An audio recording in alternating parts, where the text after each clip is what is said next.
ازيكم يا بنات؟ النهارده بقى معانا منديل كاتب كتاب، وزي العاده هقول لكم بنعمل ايه. اول حاجه عندنا اتجاهين القماش، هناخد المقاس بتاعهم. انا بشتغل على مقاس 35 وبحط كمان 2 سنتي للخياطه، يعني الاجمالي عندي بيبقى 37 سنتي من هنا ومن هنا.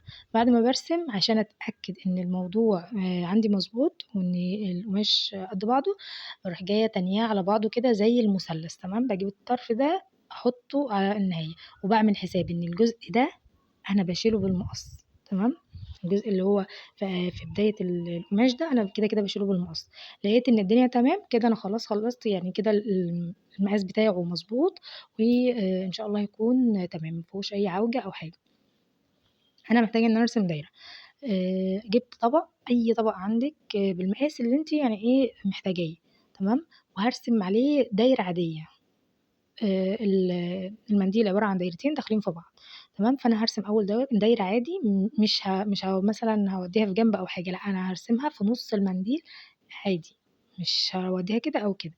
تقدري تقيسي الجناب بالمسطرة عشان تعرفي السنتيات المناسبة. بعد كده بصوا هحرك الطبق سنة بس لقدام كده، بس هو ده كل اللي أنا هعمله. ولما أجي أرسم البتاع الدايرة التانية هتكون اتظبطت وهتكون خدت نفس الدوران. دي الفكرة بتاعت الدايرتين اللي في بعض.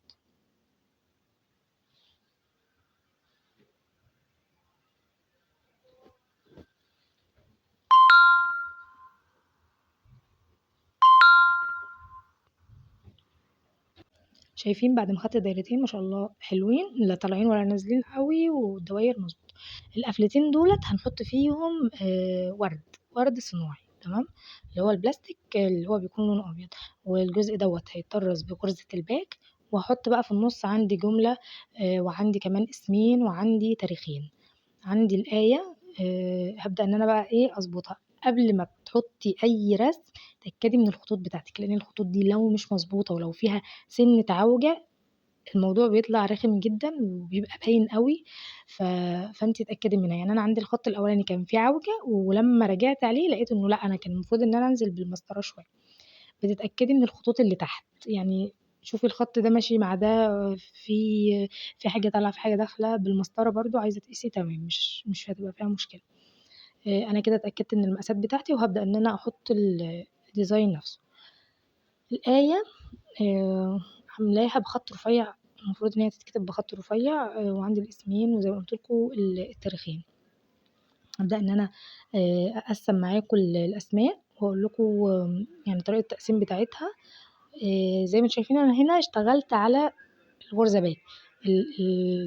الدورية عملتها ب3 فتلات، لكن الخط ده كان بفتلتين بس. ممكن تستخدمي واحدة بس هتكون رفيعة أوي، أو لو استخدمتي واحدة هتعيدي عليها باللي هي الطريقة اللي بنخفي بيها غرز الباك، ساعتها هتبقى جميلة وهتبقى انسيابية أوي. بس أنا اشتغلت فيها على فتلتين. هابدأ بقى إن أنا أقسّم الأسابيع علشان أشتغل فيها على طول. بس أنا مش هنطرز مع بعض، أنا هاشتغل التقسيمة بس والتطريز بقى عليكم. تمام يا شباب، عشان الفيديو بس ما يطولش. تقسيمة الاسمين ما شاء الله سهلة، سهلة أوي، وإن شاء الله مش هتواجهوا فيها أي مشكلة. امشوا بس تبع الخطوط اللي إحنا عملناها اللي إحنا رسمناها.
تعالوا بقى نشوف النتيجة في النهاية كانت عاملة ازاي.